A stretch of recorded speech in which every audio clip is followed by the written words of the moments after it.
Nik pizkat idealista izen da, imaginatzen dut kooperatiba bat beharrik ez duena bere jendea formatzea.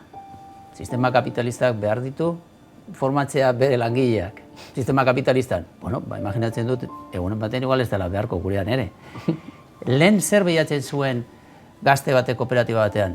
Lana, lan on bat, hau da, lan egonkorra, soldata on batekin, parte hartzeko aukerak izango zituena, eta begirada bat gizartera.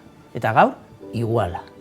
Nire kanpotarra asko galdetzen dit, nola erakartzen dituzue gazteak?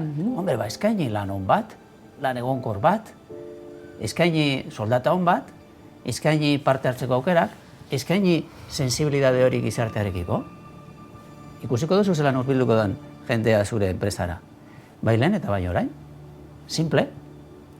Purtsu bat idealista izen da, Nik uste dut proiektu komun bat eraikitzeko hori, ideia. Egisa da, ekonomia sozial eraldatzailea ez kooperatiba industrial handisa, baizik eta gaur egungo txiki horietan, kooperatiba txiki gero handitzen dabitzena, baina bere txikitasunean soldata duinak, onak, baino duintasuna bila, baina nik uste dut proiektu komun bat eraikitzeko aukera daukagula, eskaintzen dugula, bitu guk, honen alde sinisten dugu, itxen dugu, nahi zaitxugu danon artean eraikitzea eta hortik eraiki. Amets bat, ez dala amets bat, guk itxen dugu bai energia buru jabetzan alde eta norbanakoen eta kolektiboen alduntze eta horretatik, baina proiektu komun bat, zerrin, nolain eta danon guztian nik uste dut hori dala.